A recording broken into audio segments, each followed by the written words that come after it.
All right, guys, welcome to the late show for Beers and Breakevens for round 7. Unbuckling the belt, getting off the fence, no splinters.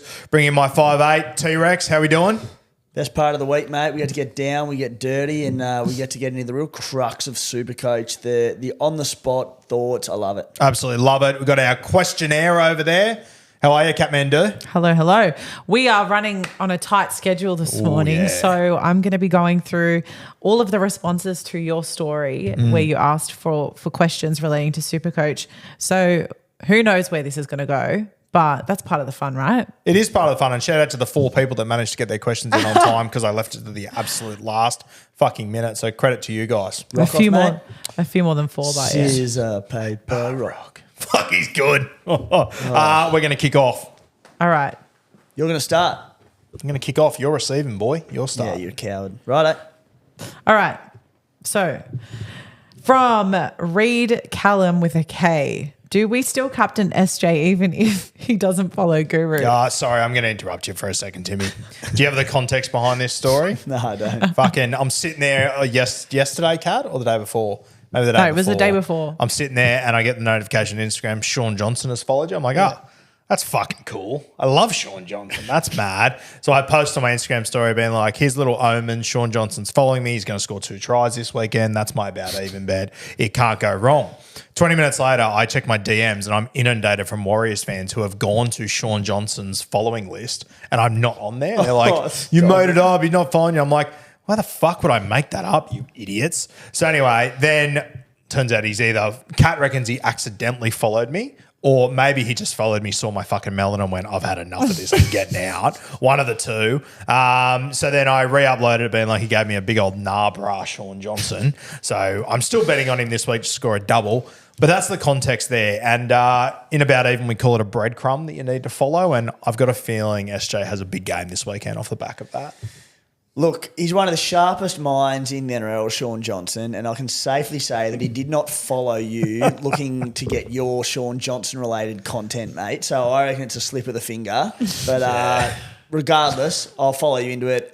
Sean Johnson as a captain, rate it. If I don't mind it. Yeah, it would. I feel like the universe is going to give Sean Johnson a good game this weekend to make me look even stupider. So unreal. Oh, one of the best stories there is. Okay, Aiden _MOHR, can't pronounce it. Dane Gagai, question mark.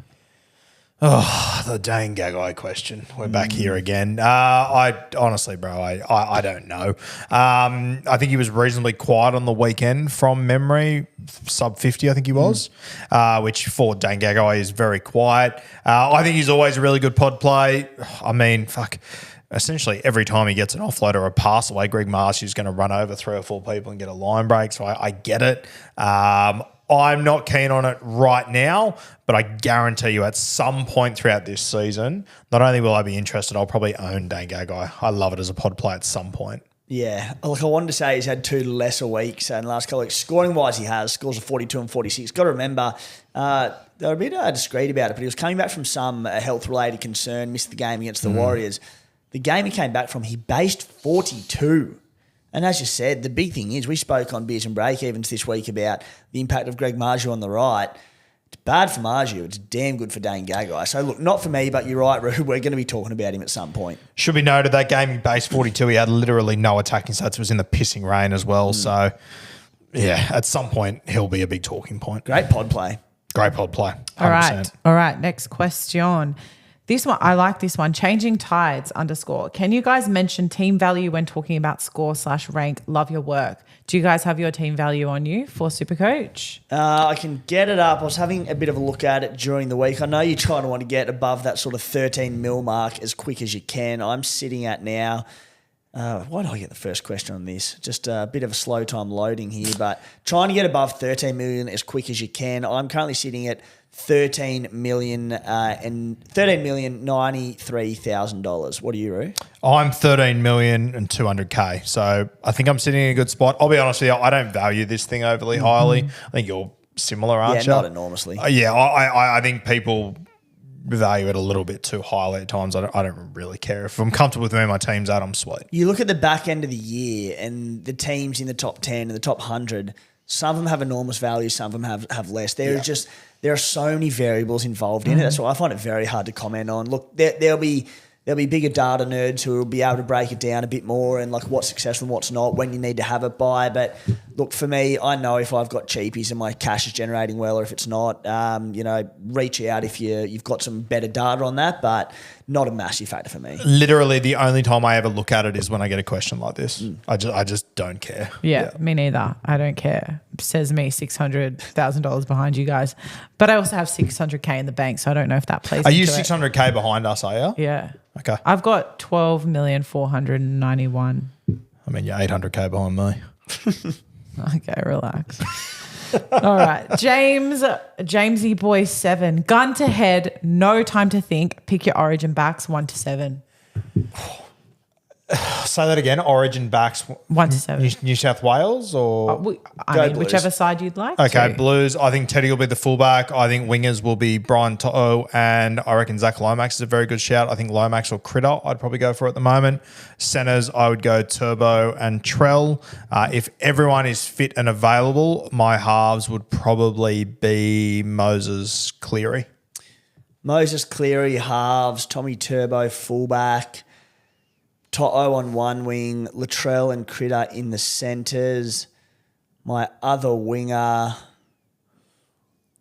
Who's my other winger, Roo? Fox, Lomax. I don't know. So you're picking you don't think they'll pick Teddy, or is Teddy in your side? Teddy's not in my side, and I don't think they'll pick Teddy. I think Tommy's Oh, fullback. that's juicy. That is juicy. Yeah. Very juicy. And a Blues side with no Teddy. Freddie would never. Who's your captain? Yeah, and how'd Freddie go last few Yeah, years? exactly. Who's going to be your captain then? Oh, God damn it. Late show throwing the big ones at Do you me. go straight to Nath or? Yeah, I do. Yeah. Okay. Nice. Nath or, mate, I'd also happily go Cam Murray, Yeah. but I like Nath. Yeah. Stunning. Like it. Well done, boys. Okay. I like this question. Braden_Dunstan, because it's a player that has yet to come up in conversation. Corey Waddell as a pod 2RF, 450K and average 70 when playing 80 minutes. We got a giggle from old Timmy here. Far out. No, I hadn't considered him, but Schuster now, he's not going to be playing anytime soon. Benny Trbojevic out for 3 weeks. If he becomes an 80-minute back rower, the world's slowest internet is not doing me any favours under pressure. I don't know what his price is because I have not looked at him. 450K. 450K. No.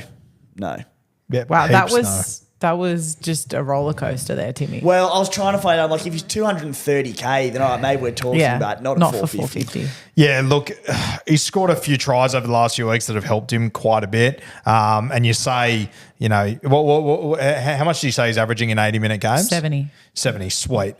Keep in mind, last week was a 90-minute game and he scored 67. So you're throwing that out a little bit. Had a line break in it, not a try, I don't think, or did he score? Well, he as had well? 22 in evading stats. The week before he had a try and he scored 71. So, yes, he is averaging 70. Well, he's averaging about 68 across 80-minute games, but one of them was literally a 90-minute game and he scored a try in the other.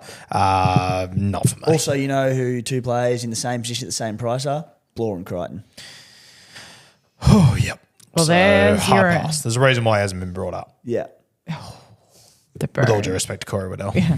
Respect to Corey. Okay, this is the last question. I told you we're on a bit of a time crunch this morning, Yes. and I think we're ending on a really, really good note. _Mitch Moore wants to know, what is the best footy food to have while watching footy at home? Shout out to Mitchie Moore. He was our Kathmandu last year. Yeah. Yeah, Mitchie Moore, big Was Titans he? fan. Big Titans fan. A big Jermaine Jolliffe guy too that won't shock anyone. Shout out to you, Mitchie.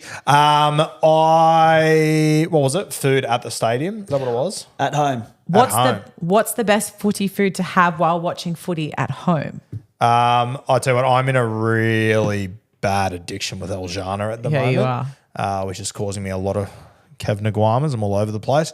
I Sponsor us. still like a pizza with Origin. Give me a crust, peri-peri, bit of bourbon. Thanks for coming. Such an Eastern Suburbs wanker, mate. Oh, fuck, here we go. El Jana. What are you having? El Jana. El Eastern Jana, Suburbs. Bloke's got no hate idea to what he's say talking it. about. El Jana See? is definitely not an Eastern Suburbs thing. It's a Granville, Western Sydney, Lebanese fast food. That's what we're Fine talking. city wanker. Mate, yeah, the bright lights just eat you up and spit you out. They kid. do. I know they do.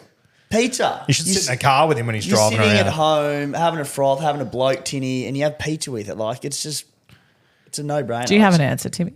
What's Pizza. yours? Oh, pizza. But Pizza. what kind of pizza? Meat lovers.